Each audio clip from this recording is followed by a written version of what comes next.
પોરબંદરના રોકડિયા હનુમાન મંદિરમાં ભરાયા પાણી, મંદિરમાં ઘૂસ્યા છે વરસાદી પાણી. પાણી વચ્ચે પણ ભક્તો આવી રહ્યા છે મંદિરમાં દર્શન કરવા માટે. રોકડિયા હનુમાન મંદિરમાં પોરબંદરમાં પાણી ભરાયેલા છે તેના દ્રશ્યો બતાવી રહ્યા છે.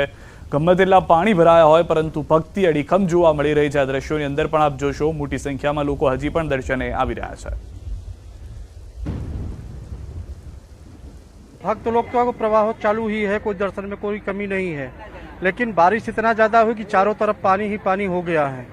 इसके लिए भक्तों को थोड़ा तकलीफ पड़ रही है, आने जाने वालों को असुविधा हो रही है. रोड पर इतना हाईवे रोड है, इसके ऊपर से इतना पानी जा रहा है कि कुछ पूछने की बात ही नहीं है. ગીર સોમનાથના ઘણા ભાગો હજુ પણ પાણીમાં છે. વેરાવળના ડાભોર રોડના ટાગોરનગર એક વિસ્તાર પાણી છે. ટાગોરનગર વિસ્તારમાં પહોંચી છે ન્યૂઝ 18 ગુજરાતીની ટીમ. ટાગોરનગરમાં ઘૂંટણસમાં પાણી ભરાયા છે. દેવકા નદીમાં પૂર આવતા સોસાયટીમાં પાણી ઘૂસ્યા છે. કેટલાક ઘરો અને દુકાનોમાં પણ પાણી ઘૂસી ગયા છે.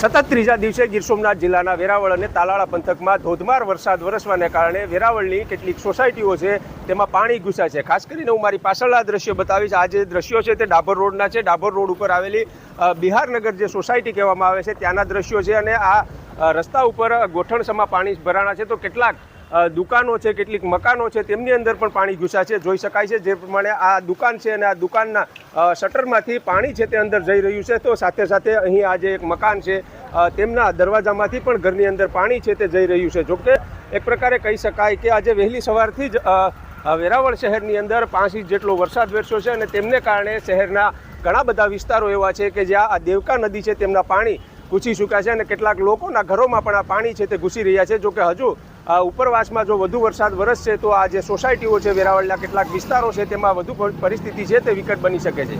દિનેશ સોલંકી, ન્યૂઝ 18 ગુજરાતી, ગીર સોમનાથ. સોમનાથના વેરાવળમાં અવિરત પડેલા ધોધમાર વરસાદથી રહીશોના ઘરમાં દેવકા નદીના પાણી ઘૂસી ગયા છે. વોર્ડ નંબર 1ની કેટલીક સોસાયટી સહિત ભાલકા રોડ સહિતના વિસ્તારમાં લોકોના ઘરોમાં વરસાદી પાણી ઘૂસ્યા છે. પાણી ઘૂસતા સોસાયટીના રહીશો પરેશાન થઈ ગયા છે. પાણીના નિકાલની વ્યવસ્થા ન હોવાથી પાલિકા તંત્રની કામગીરી સામે પણ લોકોમાં રોષ જોવા મળી રહ્યો છે. છેલ્લા 24 કલાકથી અવિરત વરસાદને કારણે 16 ઇંચથી ઉપર વરસાદ પડ્યો છે. અમારા વિસ્તારમાં ફૂલ પાણી આવી ગયું છે દેવકા નદીનું અને અત્યારે ટોટલ ઘરોમાં પાણી ભરી ગયું છે, તમે જોઈ શકો છો. એટલે સરકાર દ્વારા અને તંત્ર દ્વારા કોઈ પણ જાતની સહાય કે પાણીનો નિકાલની કોઈ વ્યવસ્થા થઈ શકતી નથી. અહીંયા દેવકાનું નદીનું પાણી અહીંયા ઘરમાં ઘૂસી ગયેલું છે. 24 કલાકથી ફૂલ વરસાદના કારણે અહીંયા દેવકાનું પાણી ઘૂસી ગયેલું છે તો પણ અહીં કોઈ તંત્ર કોઈ આવી ગયેલું નથી. તંત્ર જો એવું કંઈ જોઈને અમારે થોડું સર્વે કરે તો ખ્યાલ પડે કે વરસાદમાં કેટલું બધાના ઘરમાં નુકસાન થયેલું છે. ગીર સોમનાથ જિલ્લામાં મેઘતાંડવની તારાજીના દ્રશ્યો. વેરાવળમાં મોટાભાગની સોસાયટીઓ પાણીમાં ગરકાવ છે. વોર્ડ નંબર 5 અને 6ની સોસાયટીઓ પાણીથી તરબોળ છે. હાઈવે પરથી સોસાયટીઓમાં ઘૂસ્યા છે ઘરોમાં પાણી. જલારામ સોસાયટી, અલ હરમ સોસાયટી, મદીના પાર્ક અને આસપાસના વિસ્તારોમાં પણ પાણી ભરાયા છે. સ્થાનિક લોકોમાં કોઈ ડોકાયું ન હોવાથી પાલિકા પ્રત્યે રોષ છે.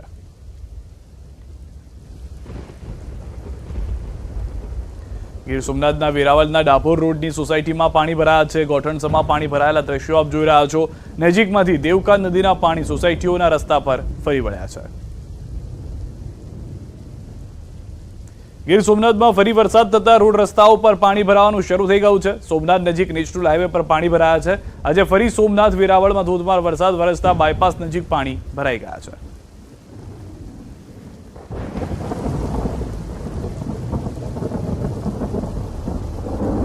હાલ રોકાઈશું એક વિરામ માટે, પરંતુ વિરામ બાદ વાત કરીશું જૂનાગઢ સહિતના અનેક જિલ્લાઓની કે જ્યાં પણ જળ પ્રલયની પરિસ્થિતિ થયેલી છે.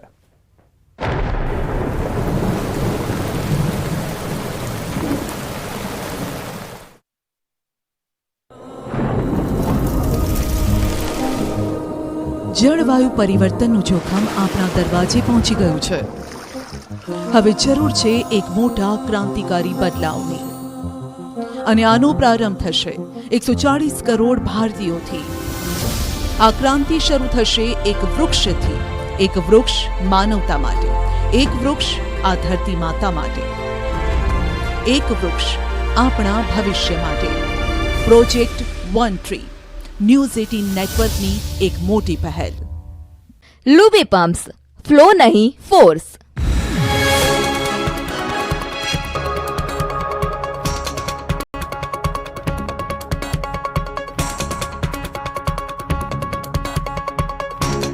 लुबी पम्प्स, फ्लो नहीं फोर्स। જુઓ દ્વારકામાં ઇન્દ્રદેવે કેવી દેવાવાળી કરી. અહીં મેઘરાજા જાણે બરાબરના ગુસ્સામાં હોય તે રીતે ત્રાટકતા દ્વારકાનું જામરાવલ ગામમાં રેલમછેલ થઈ ગઈ. મેઘાએ એવી ધમાલ મચાવી કે આખું ગામ પાણીમાં ગરકાવ થઈ ગયું. ગામના રોડ તો શોધીએ પણ જડતા નથી. રોડ પર 5-5 ફૂટ પાણી ભરાતા લોકો ચાલીને તો શું વાહન પણ ચલાવી શકતા નથી. એટલે કંઈક આ રીતે બોટના સહારે લોકોનું જીવન પસાર થઈ રહ્યું છે. લોકો કામ માટે બોટ લઈને નીકળી પડે છે. રસ્તો બંધ થતા લોકોએ હોડીનો સહારો લીધો.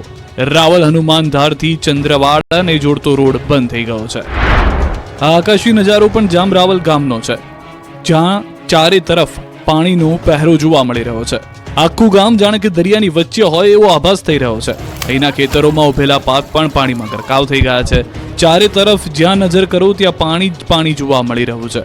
ધોધમાર વરસાદથી દ્વારકાના જામરાવલ ગામમાં પાણી ફરી વળ્યા. ગામના નીચાણવાળા વિસ્તારો પાણીમાં ગરકાવ થઈ ગયા. કેટલાક ઘરમાં પણ પાણી ઘૂસી જતા પારાવાર નુકસાની સહન કરવાનો વારો આવ્યો.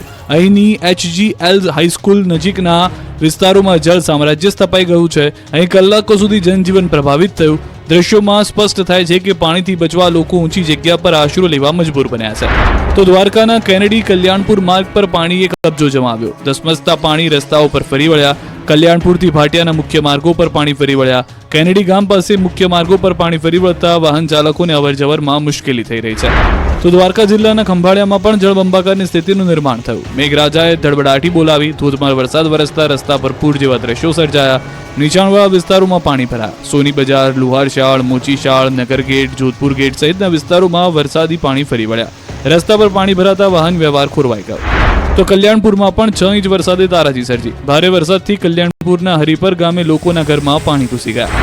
તો અહીંના ડેમોએ પણ ખૂંખાર સ્વરૂપ ધારણ કર્યું. કલ્યાણપુર તાલુકાનો ડેમ 1 ઝાટકે ઓવરફ્લો થયો. સત્તાપર ગામનો સિંધણી ડેમ ઓવરફ્લો થતા ખેડૂતો ખુશખુશ થઈ ગયા. રેણુકા નદીના ધસમસતા પ્રવાહમાંથી વાહન ચાલકો પોતાના જીવને ચિંતા કર્યા વિના પસાર થઈ રહ્યા છે. સહેજ પણ ચૂક થાય તો આ વાહનો ચાલક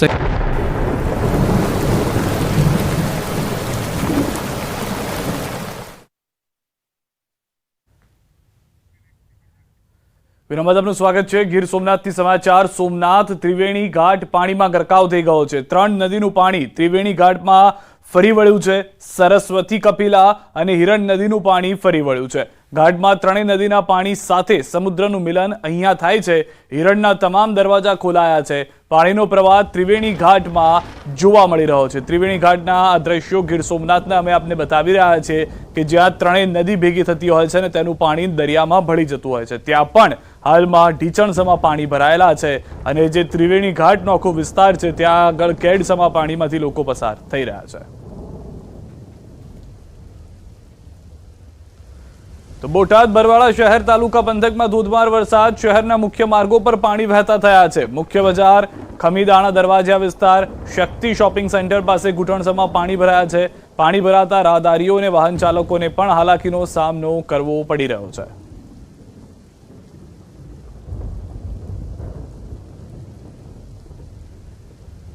તરફ જૂનાગઢમાં ભારે વરસાદ બાદ હજુ પણ ઘણા ગામોમાં ભરાયેલા છે પાણી. ન્યૂઝ 18ની ટીમ પહોંચી છે કેશોદના મુલિયાશા ગામ. સતત 2 દિવસથી પડતા ભારે વરસાદથી ઘેડ પંથક જળબંબાકાર છે, જેમાં મુલિયાશા, બાલગામ, જોનપુર, મઢડા સહિતના ગામ ફેરવાયા છે બેટમાં. મુલિયાસાથી કડચ અને માધવપુર જવાના રસ્તો 3 દિવસથી બંધ પરિસ્થિતિમાં છે. ગ્રામજનો 3 દિવસથી ઘરમાં જ પુરાઈ રહેવા મજબૂર છે. તો ભારે વરસાદથી હજારો હેક્ટર જમીનનું પણ ધોવાણ થયું હોવાની જાણકારી મળી રહી છે. જુનાગઢ જિલ્લામાં વરસાદ થતા દર વર્ષે ઘેડ પંથક છે એ બેટમાં ફેરવાઈ જાય છે. ખાસ હું આપને બતાવવા જઈ રહ્યો છું કેશોદ તાલુકાનું મુળિયાસા ગામ કે જ્યાં રસ્તો છે, હાલ રસ્તો છે તે બંધ થઈ ગયો છે.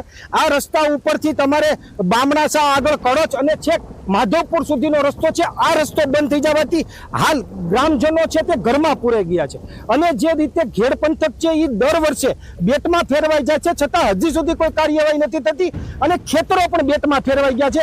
ત્યારે આપણે સ્થાનિકો સાથે વાત કરીએ કે તેને કેવી હાલાકી ભોગવવી પડે છે। આ વરસાદ આવે છે, દર વર્ષે આ થાય છે, કેવી હાલાકી ભોગવવી પડે છે? હાલાકીમાં આપ જોઈ રહ્યા છો અત્યારે રસ્તામાં 3 થી 4 ફૂટ જેટલું પાણી ભરેલું છે। કોઈ ઇમરજન્સી આવી પડે, જેમ કે કોઈનું અવસાન થઈ જાય, હોસ્પિટલ, વિદ્યાર્થીઓની સ્કૂલો બંધ રહી, શમશાન બંધ રહી, કબ્રસ્તાન બંધ રહી, કોઈને ક્યાંય આડાવરું અવર જવર કરવી તો બધાય રસ્તા બંધ રહી, રસ્તો 3 થી 4 ફૂટ પાણી ભરાય। 4 ફૂટ રસ્તો ઊંચાની ખાસ જરૂર છે, અમે માંગ ખોતન કરેલી છે। તો આજનો ખેડૂત 3 વર્ષ સુધી તો આનો કરજો ચૂકવવામાં રહે।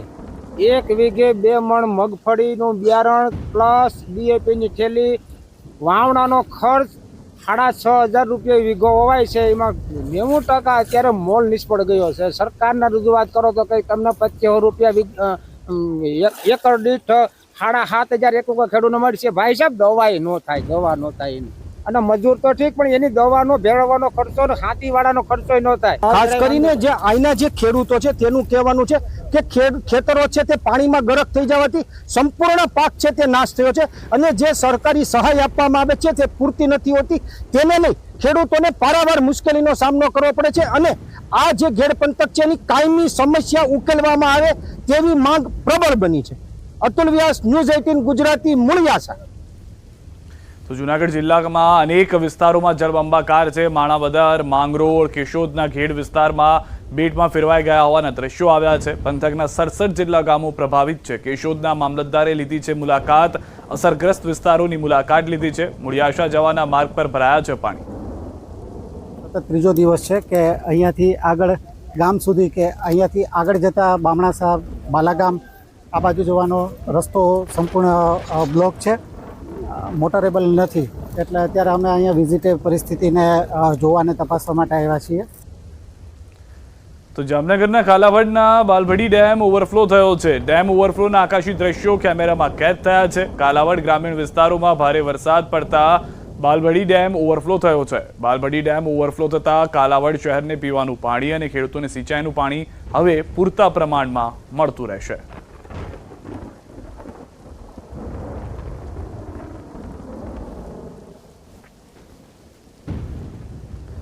તો દ્રશ્યો આપ જોઈ રહ્યા છો, આકાશી નજારો। જે વિસ્તારની અંદર હજી એટલો વરસાદ નથી થયો, પરંતુ ઉપરવાસમાં જે વરસાદ થયો છે તેના કારણે આ ડેમ ઓવરફ્લોના દ્રશ્યો આપ જોઈ રહ્યા છો।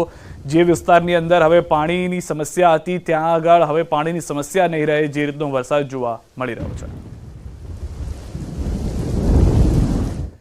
ન્યૂઝ 18 નેટવર્કની વન ટ્રી પહેલમાં આપણી સાથે જોડાયા છે ઉત્તર પ્રદેશના ડેપ્યુટી સીએમ બ્રજેશ પાઠક।